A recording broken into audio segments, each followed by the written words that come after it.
नमस्कार दोस्तों, मैं शिवरतन पांडे आपका पुनः स्वागत करता हूं महर्षि पराशर अष्टो ज्योतिष में। दोस्तों, हमारा जो डिस्कशन है वही है मिथुन लग्न है, मगर नित्य प्रति रोज भाव चेंज हो जाते, राशि चेंज हो जाती। मिथुन लग्न चतुर्थ भाव चंद्रमा का फल, चतुर्थ भाव चौथे भाव में हमारे चंद्रमा का क्या फल होगा वो हमें आज डिस्कशन करना है।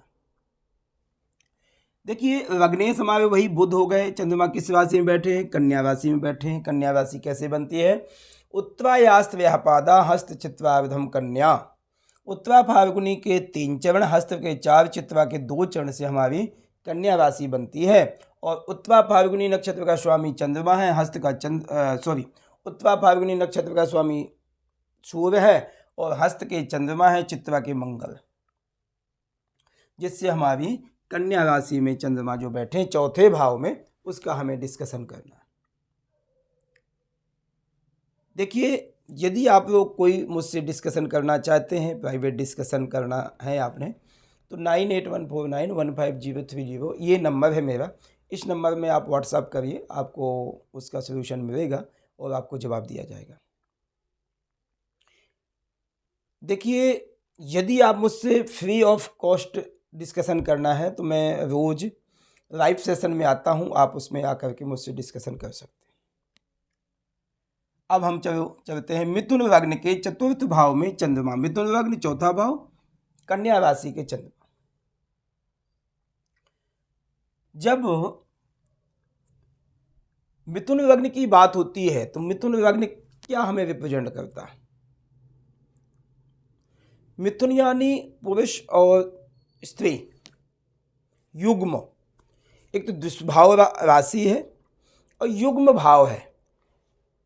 ये हमें कामुकता को रिप्रेजेंट करती है, सुंदरता को रिप्रेजेंट करती है, वाणी को रिप्रेजेंट करती है, वाणी की अच्छी बोलने की अच्छी शैली को रिप्रेजेंट करती है। अब लग्नेश यदि चतुर्थ भाव में चला जाता है, लग्नेश यानी बुध अपने से चौथे शुभ भाव में जाता है, तो हमें क्या वहां पर अच्छा फल देगा? लग्नेश और चतुर्थेश एक ही है, कहने का मतलब, मेरे शब्द मुख से निकल आया। वहां पर चतुर्थ में चंद्रमा बैठा है, ठीक है। लग्नेश यहाँ के स्वामी बुध हो गए, चतुर्थेश स्वामी बुध हो गए, वहां पर हमारे चंद्रमा बैठ गए। तो लग्नेश और चतुर्थ का और उसके बाद द्वितीयेश का संबंध बन गया, द्वितीय भाव का स्वामी चंद्रमा। तो आपको यहाँ पर अति धनी योग बना देता है। सबसे पहले हम देखेंगे कि चतुर्थ भाव हमें किस चीज को रिप्रेजेंट करता है। उन्हीं सुखों की आपकी वृद्धि होगी। चतुर्थ भाव माता को रिप्रेजेंट करता है, छोटी एजुकेशन यानी स्टार्टिंग की एजुकेशन को रिप्रेजेंट करता है, सुख को रिप्रेजेंट करता है, वाहन मकान आदि सुख को रिप्रेजेंट करता है। सारे सुखों की वृद्धि के लिए हम चौथा भाव देखते हैं। इन सब चीजों में वृद्धि करेगा ऐसे व्यक्ति के जिसके कन्या राशि का चंद्रमा बैठा है और लग्नेश बुध हो। तो यह स्वाभाविक है कि ऐसा व्यक्ति बड़ा धनी होता है। यदि नौकरी करेगा तो अच्छे अपर लेवल की नौकरी करेगा, जो 4-10 नौकर आपके पास में होंगे। यदि अपना बिजनेस करता है तो 5-10-15 नौकरों के साथ में बिजनेस करेगा। कोई भी काम करेगा तो सिंगल डिजिट में नहीं करता, हाई लेवल का ऐसा व्यक्ति काम करता। क्यों? क्योंकि लग्नेश और चतुर्थ और द्वितीय भाव का स्वामी का संबंध बन गया। द्वितीय भाव क्या हमें रिप्रेजेंट करता है? द्वितीय भाव हमें रिप्रेजेंट करता है धन को। जो व्यक्ति पैसा धनी होगा, नौकरी करता होगा, उसी के पास तो धन होगा ना। चतुर्थ भाव में यदि चंद्रमा आपका कन्या राशि का बैठा है तो आप यह सत्यता कह सकते हैं कि आपके जीवन शैली में, आपके जीवन में रिचता ज़्यादा होगी। आप अपने धन को धन नहीं समझेंगे, इतना आपके पास धन होगा। उसमें हमें 1-2 चीज़ें और देखनी पड़ेगी। बुध यदि अच्छा है, नीच आदि अवस्था में ना हो, पापी ग्रह से पीड़ित ना हो, तो ये सत्यता होगी आपके प्रोडक्शन में। उसके साथ यदि बृहस्पति का संबंध अच्छा है, शुक्र का संबंध अच्छा है, तो भी यदि चंद्रमा को सपोर्टिव है तो भी आपको ये योग के लिए बहुत बेहतर करेगा। ये धन योग कहेंगे हम, राजयोग नहीं कहेंगे, इसको धन योग कहेंगे, क्योंकि लग्नेश और चतुर्थ का संबंध धन भाव से हो गया। ठीक है, तो ये संबंध आपको बेनिफिट देगा।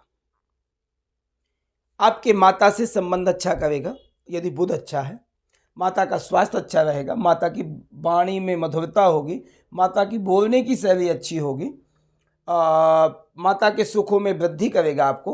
दूसरी बात, मकान, वाहन आदि का सुख मिलेगा, समय के पहले ही आपको सुख मिल जाएगा। एग्जाम्पल मैं कह रहा हूँ, नहीं वैसे बुध आदि जो अच्छा प्रभाव देते तो 32 वर्ष के बाद देते, मगर चंद्रमा का जो अच्छा समय है 24 वर्ष है, तो आप समझिए कि समय के पहले यानी 22-24 साल में आपको सुखों की वृद्धि होगी, मकान वाहन आदि का सुख मिल सकता है। और अच्छे योग के लिए यदि देखना है तो थोड़ा लेट होगा, मगर बहुत अच्छा मकान वाहन का सुख मिलेगा आपको, सुखों की वृद्धि, स्टडी आपकी अच्छी होगी, पारिवारिक जीवन का सुख मिलेगा, ये सब सुखों, क्योंकि हम चौथे भाव से कोई एक सुख नहीं देखते हैं, सारे सुखों की वृद्धि के लिए हम चौथा भाव रिप्रेजेंट करते हैं। अब देखिए चौथा भाव हो गया। अब यदि चंद्रमा के नक्षत्र की बात करें तो उत्तरा, फाल्गुनी, हस्त और चित्रा तीनों चंद्रमा की मित्र हैं। एक तो खुद स्वयं का नक्षत्र है चंद्रमा का, हस्त नक्षत्र है, और उत्तरा फाल्गुनी सूर्य है, और चित्रा नक्षत्र का स्वामी मंगल। तीनों नक्षत्रों को अच्छा रिप्रेजेंट करता है, अच्छी मित्रता है, अच्छे फल देंगे, मगर उसमें हमें एक ही प्रभाव हमें देखना है कि बुध नीचादी अवस्था ना हो, किसी पापी ग्रह के नक्षत्र में ना बैठा हो, किसी पापी ग्रह से युत ना हो और दृष्ट ना हो, तो आपके लिए यह योग अतिश्रेष्ठ योग, धनवान योग बनाएगा। ऐसे व्यक्ति के जीवन में हाँ ये बात का ध्यान देना कि थोड़ा स्वास्थ्य का ध्यान देना पड़ेगा, खुद को थोड़े स्वास्थ्य का ध्यान दें। नज़ला, जुखाम, गला, रेशा आदि की प्रॉब्लम आदि देगा चंद्रमा। चतुर्थ भाव में चंद्रमा खुद का कारक है, और आप ये बात का ध्यान देना, कोई भी कारक ग्रह यदि अपने स्थान पर सिंगल डिजिट में बैठता, अकेले बैठता है, तो उस भाव को वह खराब करेगा। यहां पर युति चंद्रमा की हो, बुध से युति हो, शुक्र से युति हो, बृहस्पति से युति, हालांकि शुक्र यहां पर नीचादी अवस्था में आ जाएगा। बृहस्पति और बुध का एक सामंजस्य है, सामान्य है, बहुत ना मित्रता ना शत्रुता। चंद्रमा बृहस्पति की युति यदि होती है चौथे भाव में तो गज केसरी योग बनाएगा, और गज केसरी योग यदि आपके चतुर्थ भाव में है तो सुखों की वृद्धि होगी, फिर तो ठीक रह जाएगा। अन्यथा यदि कोई पापी ग्रह से दृष्टित है या पापी ग्रह से युति है या चंद्रमा अकेले बैठा है, तो आपको पेट से संबंधित, गले से संबंधित, नाक से संबंधित बीमारियां आदि आपको प्रदान करेगा चंद्रमा के लिए। और यदि हम देखें तो ऐसे व्यक्ति को ज़्यादातर बिजनेस बहुत ज़्यादा सूट करता है, क्योंकि लग्नेश क्या है, बुध है। बुध हमें नौकरी को कम, बिजनेस को ज़्यादा सपोर्टिव करता है। बिजनेस में कोई धातु से संबंधित, दूध से संबंधित, जल से संबंधित बिजनेस आपको बहुत सूटेबल करेगा। आर्किटेक्ट आदि का काम, अपना काम बहुत अच्छा करेगा। डिजाइनिंग का काम, आर्ट से संबंधित कोई काम, ये सब चीज़ें आपको बहुत फायदा करेगी। यदि आपका घर कहीं जल के स्रोत के पास में है, कोई नदी तालाब आदि के पास में है, तो ऐसा भी कहा जा सकता है, क्योंकि चतुर्थ भाव में चंद्रमा बैठा है, द्वितीय भाव का स्वामी। तो ऐसा व्यक्ति जहाँ भी ठंडकता प्रदान होती है ऐसे जगह पे ज़्यादा रहना पसंद करता है। तो आप यह कह सकते हैं कि चतुर्थ भाव का चंद्रमा जो कन्या राशि का है काफ़ी अच्छा सपोर्टिव है, अच्छा फल प्रदान करेगा। यहाँ पर माता पिता के सुखों की वृद्धि भी करता है। हाँ, ये स्वाभाविक है, यदि सूर्य यहाँ पर आ गया तो माता के स्वास्थ्य, माता के संबंधों में बिगाड़ पैदा होगा। जैसे मैंने पिछले वीडियो में बताया था कि सूर्य का काम क्या है। सूर्य यदि चंद्रमा के साथ बैठेगा तो चंद्रमा अस्त हो जाएगा, और सूर्य यदि चंद्रमा के साथ बैठा है तो विच्छेद कराता किसी भी भाव में। स्पेशली सीधी बात है, लग्न भाव, चतुर्थ, तृतीय, पंचम, सप्तम, यहाँ पर बैठना सूर्य का बहुत अच्छा नहीं माना जाता। रीजन क्या है? सूर्य लग्न में बैठेगा, यश मान सम्मान तो देगा, उग्रता भी देगा, डिसीजन लेने में दिक्कत आएगी आपको। इतने वो हो जाओगे आप पावरफुल, अपने को समझोगे कि दूसरों के बड़ों का आदर ना करना। तृतीय में बैठोगे, सूर्य बैठता है तो भाई से संबंध बिगाड़, चौथे से बैठेगा तो पत्नी से संबंध, पांचवें से बैठेगा तो पुत्र से, और सप्तम से बैठेगा तो स्त्री से संबंध। ये विच्छेद कर, ऐसा भी बात का ध्यान देना कि ऐसा नहीं हो कि बहुत ज़्यादा मगर मन विचार नहीं मिलते ऐसे व्यक्ति को, विच्छेद कराता। तो इसलिए ये स्वाभाविक आप देखिएगा कि चंद्रमा सूर्य की युति अच्छी नहीं है।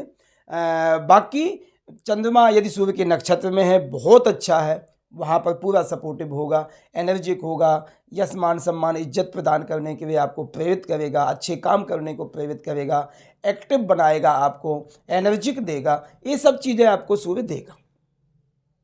ठीक है, तो ये हमारी डिस्कशन थी मिथुन लग्न के चतुर्थ भाव में चंद्रमा का फल। प्लीज आप इसको देखिए, फिर मुझे बताइए कि क्या आपको डिस्कशन कैसी लगी। धन्यवाद, नमस्कार।